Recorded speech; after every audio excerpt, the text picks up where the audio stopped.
Good evening, friends, and welcome to Sleepy Time Tales, a podcast aimed at helping you to get a good night's sleep. Do you find your mind plagued with the stresses of modern life, especially when the lights are out and you're trying to get a restful night? Does your spinning mind keep you awake? Follow my voice down the path towards a good night's rest. Listen to me tell a story that will keep your mind from wandering to your daytime problems, the ones that you can't solve right now and will be easier to solve well rested. Listen to my voice and allow yourself to drift, following the twists and turns of the story, but slowly letting go and drifting into sleep. Before we go any further, we need to have a little bit of a chat.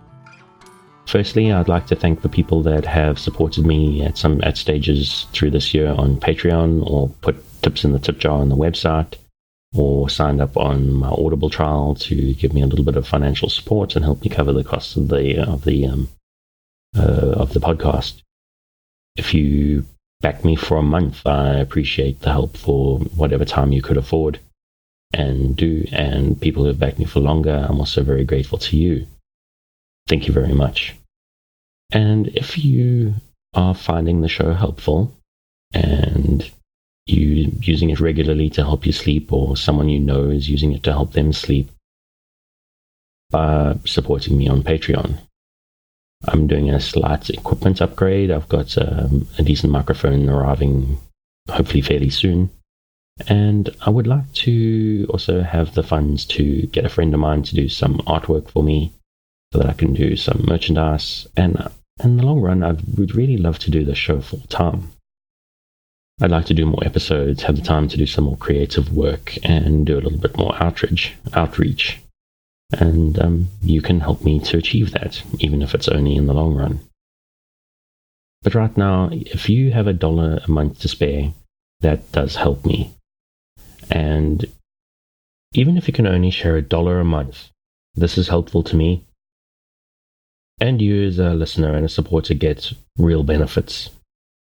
All patrons at all levels get a shout out on an episode and get listed on the website with your permission. And also, up till now, I've been releasing weekly bonus minisodes up on Radio Public and to all patrons. And as of the end of December, I'm not going to be releasing new one of those on Radio Public anymore. I'll leave the old ones up, but the new episodes will only be available to patrons, but that's from the $1 level up. So it doesn't take much of a commitment to get a little bit of something extra. If you can get as high as $5 a month, you get those same benefits that the $1 patrons do, as well as promo-free and story-only edits of all the episodes. So if you don't like the long intros, you can skip them. If you don't like me rattling a can for you, you can skip that. And up until the end of December, I'm going to have a bonus to new patrons. If you sign at the $5 level, I will send you a handwritten postcard from South Africa, something fun and touristy, probably from Durban, the city I live in. And that's potentially something interesting. So if you have a little bit of extra cash for Christmas, you can kick my way. That would be pretty handy. And also another incentive I'm going to be offering, if I reach $50 a month by the end of December, I will do a bonus video podcast. I will do the video exclusive, will be available exclusive to all patrons, but the audio I'll release later on as a bonus episode to all listeners. I mentioned up top as well, I also have an Audible trial. If you would like a free audiobook to keep, as well as a 30-day free trial of the Audible service, you can go to audibletrial.com/sleepytime and sign up there. And if you do, please let me know, because I don't get any notifications or anything from that. So, and I would like to give a shout out to anybody who does sign up. And so if you don't have any actual money to help me out, you can do that and get something out of it as well, without costing yourself anything. And also something I probably don't mention often enough. To support the show, other than money, you can just share it with your friends and family, and if you find it helpful and you think it's someone it will help, tell them, let them know. Share it on social media. If you do as well, tag the podcast, and I'll give you suitable thanks. And last but not least, of course, the music that I use is the song Undesir by Kumiku. Their music is available on the Free Music Archive, and I've linked their website and their Patreon in the show notes because they've got some very cool stuff, and if they can be supported, I would like my listeners to consider that as well. Thank you very much, and back to the story. Or back to what you're actually here for. So what exactly is Sleepy Time Tales? What is it for? It's a bit of a strange idea, isn't it? Going to the effort of listening to a podcast that you're supposed to fall asleep to. But the lack of sleep in the 21st century is a health crisis, and this is a podcast or a storytime show that is intended to help those that it can to get a restful night. Do you find yourself lying awake at night with your mind spinning in emotions and turmoil of the anxieties of 21st century life? Do you wake up in the middle of the night and find yourself not quite able to doze back off at 3 a.m.? I'm here to help. My name is Dave, and I'm your narrator, here to help you into a restful night. Now, I'm someone who has struggled to sleep basically ever since I was born. I gave my parents sleepless nights for years, and even once I was old enough not to bother them in the middle of the night anymore, sleep was always a struggle for me. It was quite late enough that I discovered the tendency for droning voices, especially male droning voices, to be almost like a tranquilizer for me. I used to listen to podcasts and find myself waking up at the end of them having missed everything that I'd been trying to listen to. I tried a couple out that tried quite well for me, but when I recommended them to people, not everybody liked them. Like, a lot of people didn't like some of the specific voices. So I thought to myself, I've got a droning male voice, so let me give it a try and see how it goes. Every episode starts with this long intro. It's the part of the show that does get the most criticism, but I think from what I've heard from some regular listeners, I think I'm right. It's a very important part of the show structurally for people. Firstly, I need to explain to new listeners, if this is your first time with us, exactly what the point of the show is and how to engage with it. And for people who've been with me for a while and been listening for a few months, the part of the process is to help create new sort of habits for people to try and get them to sleep. And basically this intro is something to put on the background and listen to and sort of start getting into that mindset. You can put it on and brush your teeth and get yourself ready, or as you settle into bed, use it to help get you into that sort of state of mind, that preparedness to sleep before the actual story itself even starts. Some people are asleep before the story even starts, and that's perfectly fine. It's a great part of the idea. At the end of the day, what we're trying to do here is try to build a space together. So I do this long intro that's mostly the same with a little few variations to create something comforting for people to listen to. Now, as I understand, as I believe, there's a couple of different ways to engage with the show. For me, when I'm struggling to sleep, I need something to actually listen to. I need a story or something that I can keep my mind on to stop my mind from spinning out. And that's what these sleep story podcasts are like for me. And I think it's similar for quite a lot of other people as well.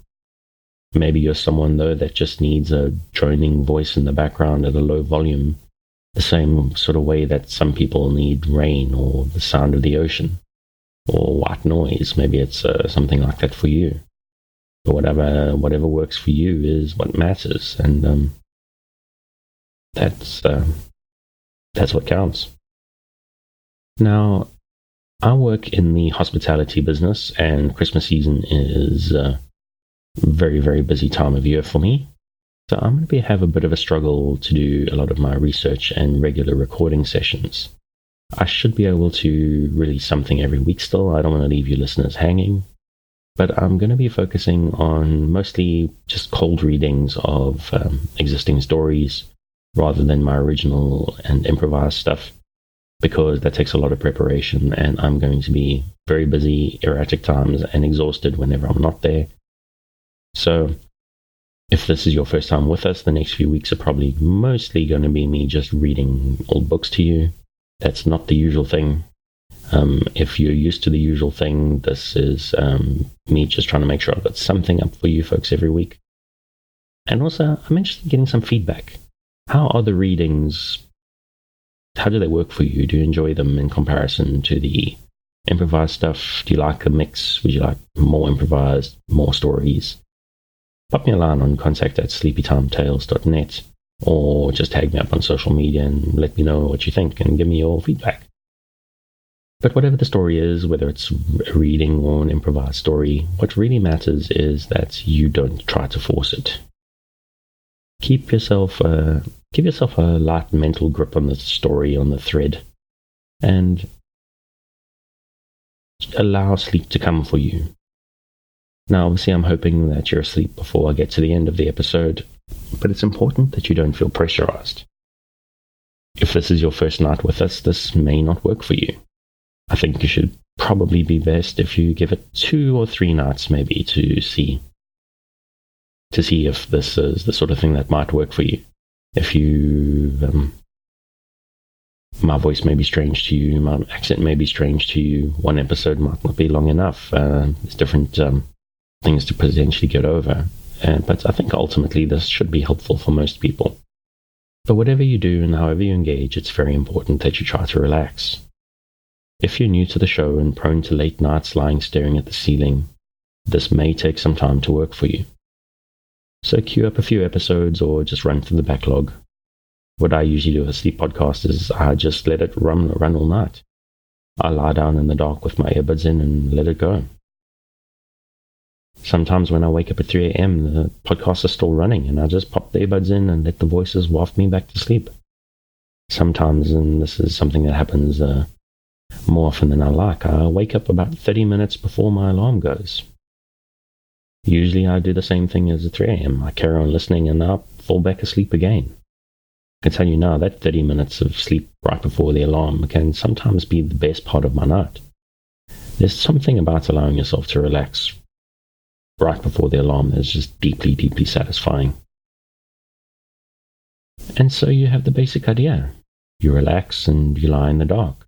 And while you do that, I tell you a tale. So relax, dear listener, my nighttime friend who's elected to lie in the dark, listening to my voice. You will always be safe with me. I'm here to help you, to do your part to improve your life in a small way, or a small part to help your life in a big way. Lack of sleep is a problem. People don't sleep and it makes life harder. So I'm here to just do my little bit to help you to face tomorrow and the day after better rested and better able to cope and process. I believe very strongly in the benefits of kindness. I want to be kind to you. I want to share kindness with you. And it's very important that you be kind to yourself. If you've been struggling to sleep for much of your life or the last few years because life is getting stressful, don't beat yourself up or rebuke yourself over not being able to sleep. Don't get tense if you can't get over the edge of sleep and have a good night's rest. Even with me here in your ears trying to help. Frustration is one of the great enemies of a good night's sleep. The intention with this podcast is to short-circuit that frustration, to distract the feeling we get when we blame ourselves for not being able to let go and drift into the dark. So take a breath. Forgive the fact that you can't sleep and let my voice wash over and under you. Take another breath. Imagine the warm darkness rising up, inviting you to sleep into a better life starting tomorrow. And if you can't let go, forgive yourself and try again tomorrow. If you've had a life of insomnia, sleep is something like an enemy. But it is not your enemy. It is a natural process that we have been pulled away from by stress and life and supposed progress that shines bright lights in our eyes at all hours. I'm here to work with you, to create a safe space, cocoon in which you can curl up and allow nature to take its course. So if you're still with me, thank you for staying. If you're already asleep, we'll chat again soon. And of course, you aren't hearing me, except maybe in a dream.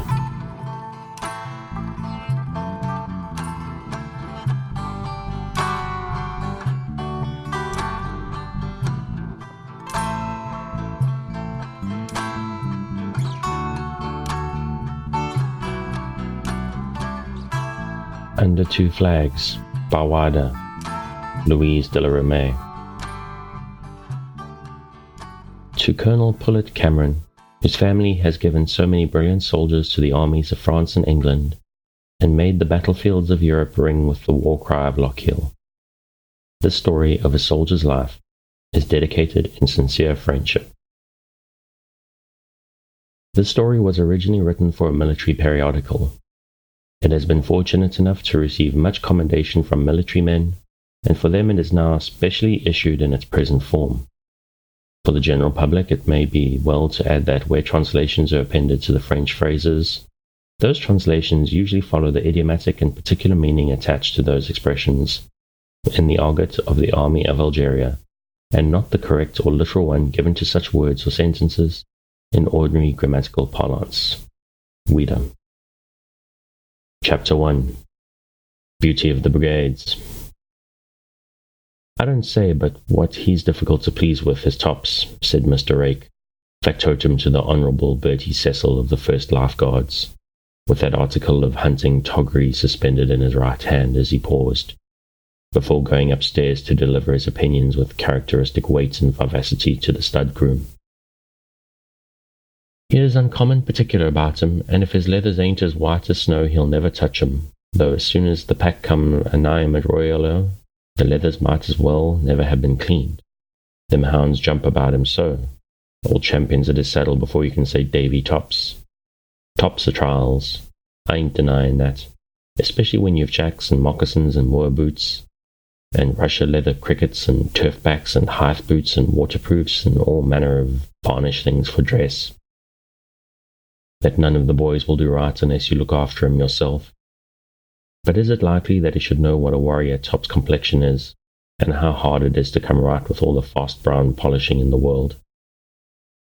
How should he guess what a piece of work it is to get them all of a colour, and how like they are to come mottled, and how sure they're 10-to-1 grow off dark just as they're growing yellow, and put you to shame, let you do what you will to make 'em cut and shine over the country? How should he know?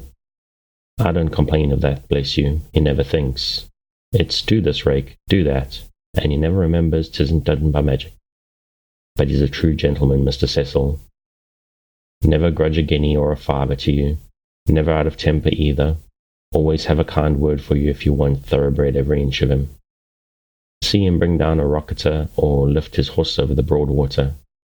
He's a gentleman, not like your snobs that have nothing sound about 'em but their cash and swept out their shops before they brought their fine feathers, and I'll be damned if I care which I do for him. With which peroration to his born enemy, the stud groom, with whom he waged a perpetual and most lively feud, Rake flourished the tops that had been under discussion, and triumphant, as he invariably was, ran up the back stairs of his master's lodgings in Piccadilly, opposite the Green Park, and with a rap on the panels entered his master's bedroom. A guardsman at home is always, if anything, rather more luxuriously accommodated than a young duchess, and Bertie Cecil was never behind his fellows in anything. Besides, he was one of the cracks of the household, and women sent him pretty things enough to fill the Palais Royal. The dressing-table was littered with Bohemian glass and gold-stoppered bottles and all the perfumes of Araby represented by Breitenbach and Rimmel. The dressing-case was of silver with the name studded on the lid in turquoise. The brushes, boot-jack, boot-trees, whip-stands were of ivory and tortoiseshell. A couple of tiger skins were on the hearth with a retriever, and blue greyhound in possession. Above the mantelpiece were crossed swords in all the varieties of gilt, gold, silver, ivory, aluminium, chiselled and embossed hilts, and on the wall were a few perfect French pictures with the portraits of a greyhound drawn by Landseer, of a steeplechaser by Harry Hall, one or two of Herring's hunters, and 2 or 3 fair women in crayons. The hangings of the room were silken and rose-coloured, and delicious confusion prevailed through it pell-mell. Box spurs, hunting stirrups, cartridge cases, curb chains, muzzle loaders, hunting flasks, and white gauntlets being mixed up with Paris novels, pink notes, point lace, ties, bracelets, and bouquets to be dispatched to the various destinations, and velvet and silk bags for banknotes, cigars or Vesuvians embroidered by feminine fingers, and as useless as those pretty fingers themselves. On the softest of sofas, half-dressed and having half an hour before splashed like a water dog out of the bath, as big as a small pond, in the dressing chamber beyond was Honourable Bertie himself, second son of Viscount Royalo, known generally in the brigades as Beauty. The appellative, gained at Eton, was in no way undeserved. When the smoke cleared away that was circling around him out of a great meerschaum bowl, it showed a face of as much delicacy and brilliancy as a woman's, handsome, thoroughbred, languid, nonchalant with a certain latent recklessness under an impressive calm of habit, and a singular softness given to the large hazel eyes by the unusual length of the lashes over them. His features were exceedingly fair as the fairest girls. His hair was that of the softest, silkiest, brightest chestnut. His mouth was very beautifully shaped, on the whole, with a certain gentle, mournful, love-me look that his eyes had with them. It was no wonder that with the great ladies and gay Lyonnaise alike, gave him the palm as the handsomest man in all of the household regiments, not even excepting that splendid golden-haired Colossus, his oldest friend and closest comrade, known as the Seraph. He looked at the new tops that Rake swung in his hand and shook his head. Better, Rake, but not right yet. Can't you get that tawny colour in the tiger skin there? You go so much to brown. Rake shook his head in turn as he set down the incorrigible tops beside the 6 pairs of their fellows, and 6 times 6 of every other sort of boots at the covert side, the heather, the flat, or the sweet shady side of Pall Mall over new. Do my best, sir, but polish don't come nigh nature, Mr. Cecil. Goes beyond it, the ladies say, and to do them justice they favour it much the most, laughs Cecil to himself, floating fresh clouds of Turkish about him. Willing up? Yes, sir. Come in this minute for orders. How'd Forest King stand in the train? Bright as a bird, sir. He never mind nothing. Mother of pearl, she worrited a little, he says. She always do, although of the engine noise. But the king walked in and out just as the station were his own stable yard. He gave them gruel and chilled water after the shaking before he let them go to their corn. He says he did so. Rake would by no means take upon himself to warrant the veracity of his sworn foe, the stud groom. Unremitting feud was between them. Rake considered that he knew more about horses than any other man living, and the other functionary proportionately resented back his knowledge and his interference, as utterly out of place in a body servant. Tell him I'll look in at the stable after duty and see the screws are all right, and that he's to be ready to go down with them by train tomorrow. Noon, you know. Send that note there and the bracelets to St. John's Wood, and that white bouquet to Mrs. Delamain. Bid Willen get some Banbury, but I prefer the revolving mouths and some of Wood's double mouths and Nelson's gags. We want new ones. Mind that lever-snap breech-loader comes home in time. Look in at the commission stables and see if you see a likely black charger as good as Black Douglas tell me. Write about the stud fox terrier and buy the blue Lady Dinmont. Lady Guinevere wants him and I'll take him down with me, but first put me into harness, Rake, it's getting late. Murmuring which multiplicity of directions for Rake to catch as he could, in the softest and sleepiest of tones, Bertie Cecil drank a glass of curacao, put his tall lithe limbs indolently off his sofa, and surrendered himself to the martyrdom of cuirass and gorget, standing 6 feet 1 without a spurred jacks, but light built and full of grace as a deer, or his weight would have not been what it was in gentleman rider races from the Hunt steeplechase, at the March, to the Grand National in the Shires. As if Parliament couldn't meet without dragging us to the dust. The idiots write about the swells and the guards as if we had all fun and no work, and knew nothing of the rough of the service. I should like to learn what they call sitting motionless in your saddle through half a day, while a London mob goes mad around you, and lost dogs snap at your charger's nose, and dirty little beggars squeeze against your legs and the sun broils you, or the fog soaks you, and you sit sentinel over a gingerbread coach till you're deaf with the noise and blind with the dust, and sick with the crowds and half dead for want of sodas and brandies, and from going a whole morning without one cigarette. Not to mention the inevitable apple woman who invariably entangles herself between your horse's legs, and the certainty of her riding down somebody and having a summons about it the next day. If all that isn't the rough of the service, I would like to know what is. Why the hottest day in the batteries, or the sharpest rush into Gurkhas or Bertias, would be light work compared, murmured Cecil with the most plaintive pity for the hardships of life in the household.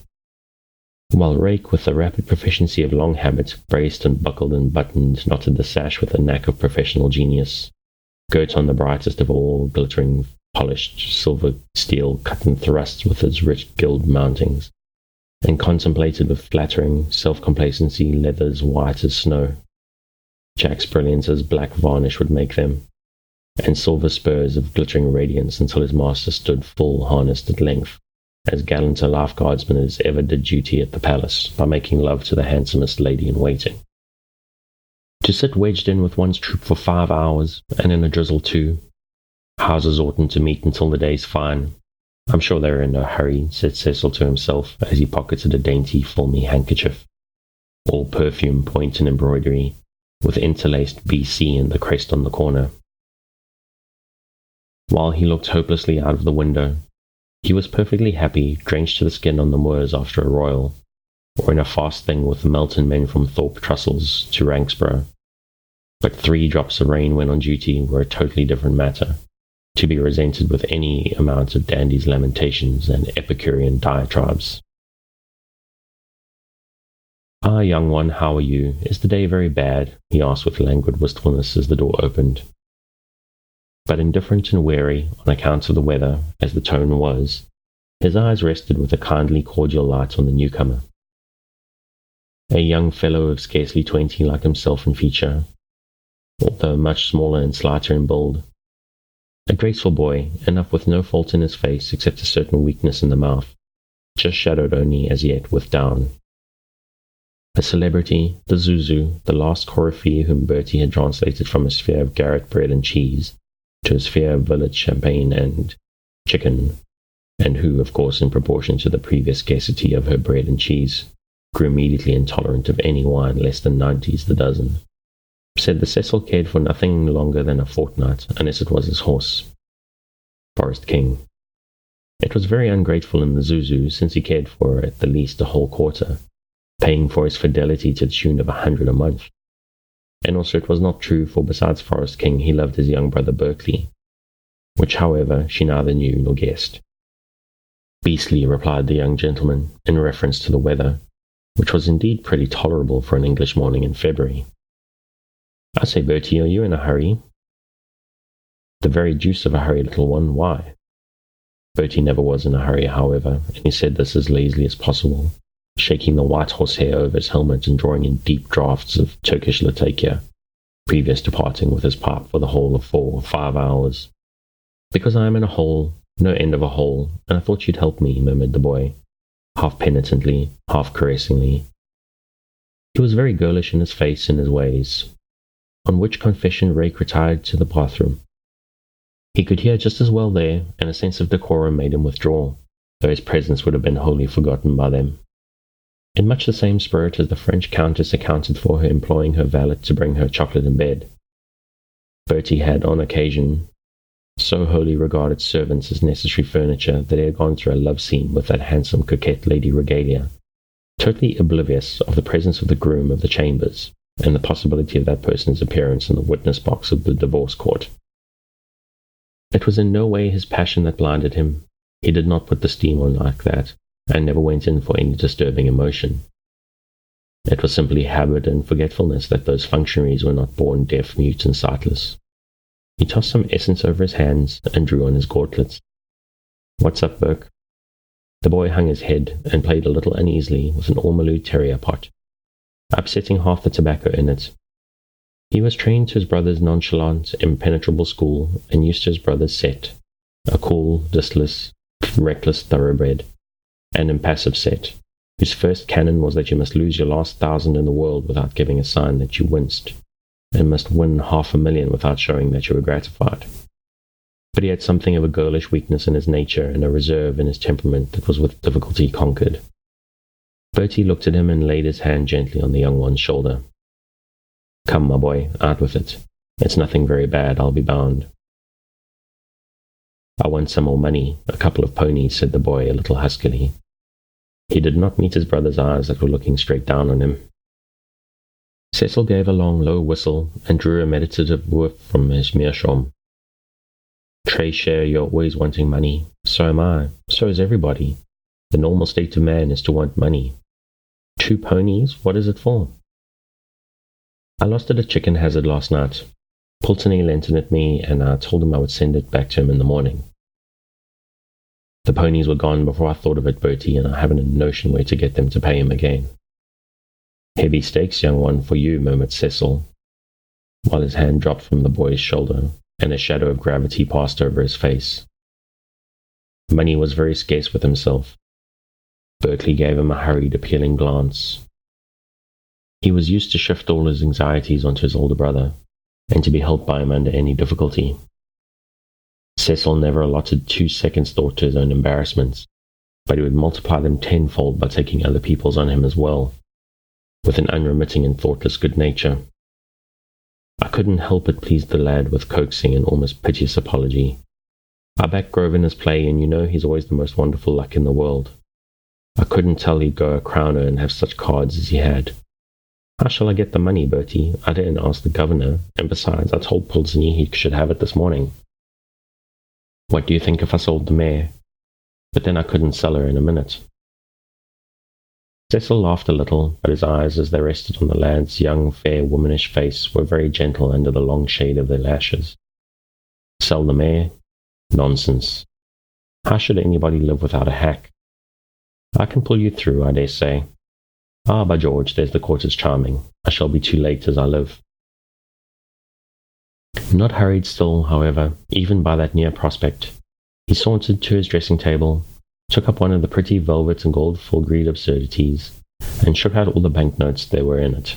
There were 5s and 10s enough to count up to £45. He reached over and caught up a 5 from a little heap lying loose on a novel of du Tourelle's, and tossed the whole across the room to the boy.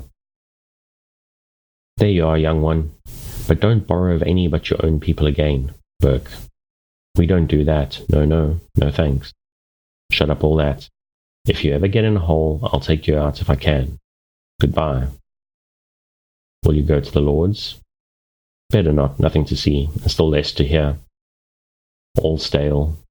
That's the only comfort for us. We are outside, he said with something that almost approached hurry in the utterance. So great was his terror of anything approaching a scene, and so eager was he to escape his brother's gratitude. The boy had taken the notes with delighted thanks indeed, but with that tranquil and unprotesting readiness with which spoiled childishness or unhesitating selfishness accepts gifts and sacrifices from another's generosity, which have been so general that they may have ceased to have magnitude. As his brother passed him, however, he caught his hand a second and looked up with a mist before his eyes, a flush half of shame, half of gratitude, on his face. What a trump you are! How good you are, Bertie! Cecil laughed and shrugged his shoulders. First time I ever heard it, my dear boy, he answered as he lounged down the staircase, his chains clashing and jingling while pressing his helmet onto his forehead, and pulling the chin scale over his moustaches. He sauntered out into the street where his charger was waiting. The deuce, he thought as he settled himself in his stirrups, while the raw morning wind tossed his white plume hither and thither.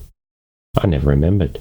I don't believe I've left myself money enough to take Woolen and Rake and the cattle down to the shires tomorrow, if I shouldn't have kept enough to take my own ticket with. That would be no end of a sell. On my word, I don't know how much there's left on that dressing-table. Well, I can't help it. Pulteney had to be paid. I can't have Burke's name show in anything that looks shady. The £50 had been the last remnants of a bill done under great difficulties with a sagacious person, and Cecil had no more certainty of possessing any more money until next payday should come around than he had of possessing the moon. Lack of ready money, moreover, is a serious inconvenience when you belong to clubs when pounds and fives are the lowest points, and live with men who take odds on most events in thousands. But the thing was done. He would not have undone it at the boy's loss, and if he could, and Cecil, who never was worried by the loss of the most stupendous crusher, and who made it a rule never to think of disagreeable inevitabilities 2 minutes together, shook his charger's bridle, and cantered down Piccadilly towards the barracks, while Black Douglas reared, curveted, made as if he would kick, and finally ended up by passaging down half the length of the road. to an imminent peril of all passers-by, and looking eminently glossy, handsome, stalwart, and foam-flecked, while he thus expressed his disapprobation of forming part of the escort from palace to the Parliament. Home Secretary should see about it. It's abominable. If we must come along them, they ought to be made a little odoriferous first. A couple of fire engines now playing on them continuously with rosewater and bouquet d'ess for an hour before we come up might do a little good. I'll get some men to speak about it in the house. Call it Bill for the purifying of the unwashed and prevention of their suffocating Her Majesty's brigades, murmured Cecil to the Earl of Broccoli next to him, as they sat down in their saddles with the rest of the First Life, in front of St. Stephen's, with a hazy fog streaming around them and a London mob crushing against their charger's flanks, while Black Douglas stood like a rock, though a butcher's tray was pressed against his withers. A mongrel was snapping at his hocks, and the inevitable apple-woman of Cecil's prophetic horror was wildly plunging between his legs as the hydra head had rushed down in insane headlong haste to stand crush onto that superb body of guards. I would have given a kingdom for a soda and a brandy. Bah, ye gods! What a smell of fish and fustian, sighed Bertie with a yawn of utter famine for want of something to drink and something to smoke. Were it only a glass of brown sherry and a little papelito, while he glanced down at the snow-white and jet-black masterpieces of Rake's genius, all smirched and splashed and smeared. He had given £50 away and scarcely knew whether he should have enough to take his ticket next day into the Shires, and he owed 50 without having the slightest grounds for supposing he should be able to ever pay it. And he cared no more about either of these things than he cared about the Zuzus throwing the half-guinea peaches into the river after a Richmond dinner, in the effort to hit dragonflies with them. But to be half a day without a cigarette, and to have a disagreeable odour of apples and corduroys waft up to him, was a calamity that made him insupportably depressed and unhappy. Well, why not? It is the trifles of life that are its bores, after all. Most men can meet ruin calmly, for instance, or laugh when they lie in a ditch with their own knee joint and their hunter's spine broken over the double post and rails. It is the mud that has choked up your horn just when you want to rally the pack. It is the whip who carries you off to a division just when you've sat down to your turbot. It's the 10 seconds by which you miss the train. It's the dust that gets in your eye as you go down to Epsom.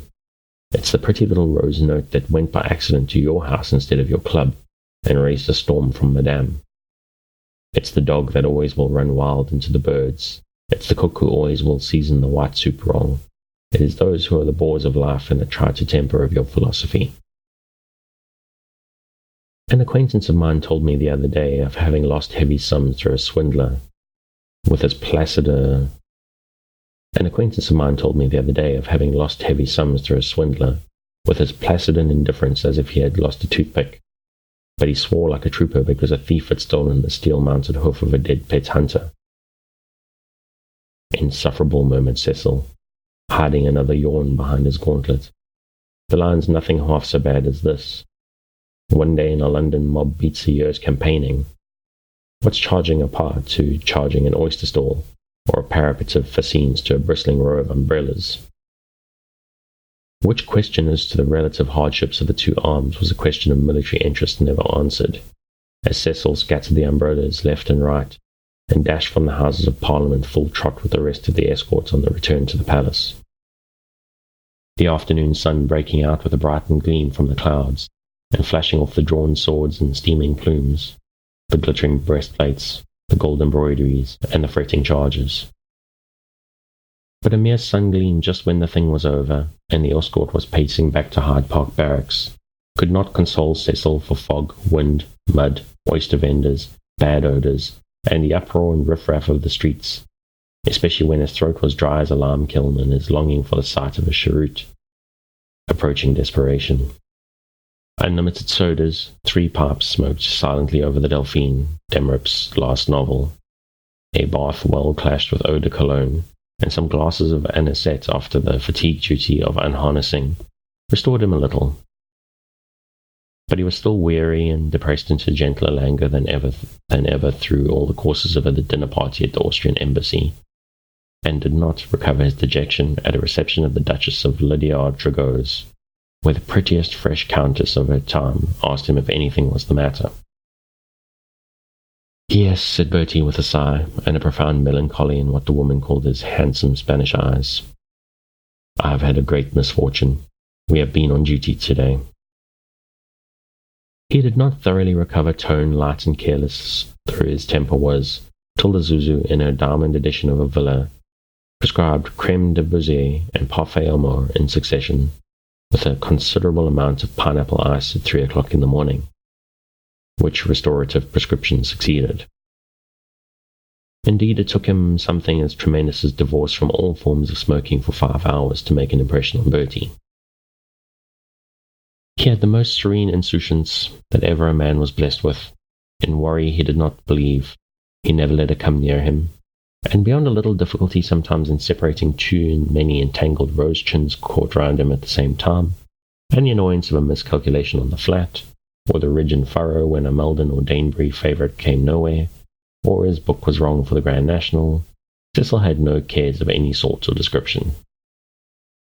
True, the Royal Lower Peerage, one of the most ancient and almost one of the most impoverished in the kingdom, could ill afford to maintain its sons in the expensive career in which it had launched them, and the chief there was to spare usually went between the eldest son, a secretary of legation in that costly and charming city of Vienna, and the young one, Berkeley, through the old Viscount's partiality, so that had Bertie ever gone so far as to study his actual position, he would have probably confessed that it was, to say the least, awkward.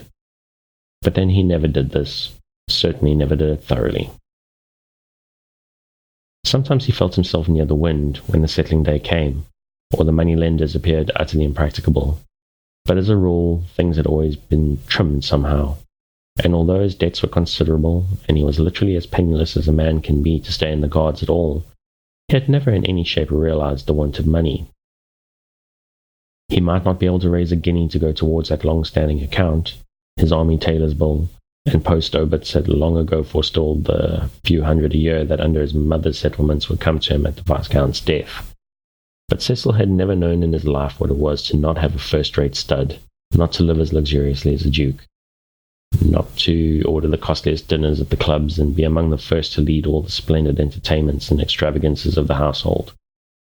He had never been without his Highland shooting, his Baden gaming, his prize-winning schooner among the RVY squadron, his September battues, his pitchley hunting, his pretty expensive Zuzus, and other toys, his drag for Epsom and his trap and hack for the park, and his crowd of engagements through the season, and his bevy of fair leaders of the fashion to smile on him, and shower their invitation cards on him like a rain of rose leaves as one of the best men.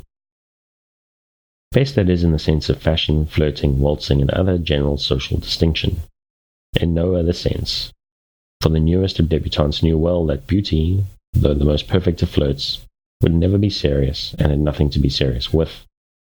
On which the understanding he was allowed by the sex to have the run of their boudoirs and drawing-rooms, much as if he was a little lion dog. They counted him quite safe. He made love to the married woman, to be sure, but he was quite certain not to run away with the marriageable daughters. Hence Bertie had never felt the want of all that is bought by and represents money, and imbibed a vague, distinct impression that all these things that made life pleasant came by nature, and were the natural inheritance and concomitants of anybody born in a decent station, and endowed with a tolerable tact. Such a matter-of-fact difficulty as not having gold enough to pay for his own and his stud's transit to the shires had very rarely stared him in the face, and when it did he trusted to chance to lift him safely over such a social yawner, and rarely trusted in vain. According to all the canons of his order, he was never excited, never disappointed, never exhilarated, never disturbed, and also, of course, never by any chance embarrassed. Votre inturbabilité, as the Prince de Ligne used to designate La Grande Catherine, would have been an admirable designation for Cecil. He was imperturbable under everything, even when an heiress with feet as colossal as a fortune made him a proposal of marriage, and he had to retreat from all offered honours and threatened horrors. He courteously but steadily declined them. Nor in more interesting adventures was he less happy in his coolness. When my Lord Regalia, who never knew when he was not wanted, came in inopportunely, and a very tender scene with the young guardsman's, then but a cornet, with his handsome countess, Cecil lifted his long lashes lazily, turning to him a fare of the most playful, and innocently, demureness or consummate impudence, whichever you like. We're playing solitaire. Interesting game. Queer fix, though. The ball's in all that's left in all the middle, don't you think? Lord Regalia felt his own similarity to the ball in a fix too keenly to appreciate the interesting character of the amusement, or the coolness of the cheap performer in it. But beauty solitaire became a synonym henceforth among the household, to typify any tender passages, sotto quarto ochi. This made his reputation on the town. The ladies called it very wicked, but were charmed by the Richelieu-like impudence all the same, and petted the sinner, and from then till now, he held his own with them, dashing through life very fast, as became the first riding man in the brigades, but enjoying it very fully, smoothly, and softly, liking the world and being liked by it. To be sure, in the background there was always that ogre of money, and the beast that had a knack for growing bigger and darker every year. But then, on the other hand, Cecil never looked at him, never thought about him, knew too that he stood just as much behind the chairs of men whom the world accredited as millionaires, and whenever the ogre gave him a cold grip that there was for the moment no escaping, washed away the touch of it in a warm, fresh draught of pleasure. Thanks again for joining me on this episode of Sleepytime Tales, the podcast designed around a bedtime story to help you to get a restful night. New episodes will be released every Sunday night to give you something fresh to help you rest in a new week. But make sure to subscribe in whatever service you use so that you get new episodes whenever they come out. A reminder that the music for tonight is Un Désert by Kumiku. Check out more of their work on their website and their Patreon, which you will find linked in the show notes.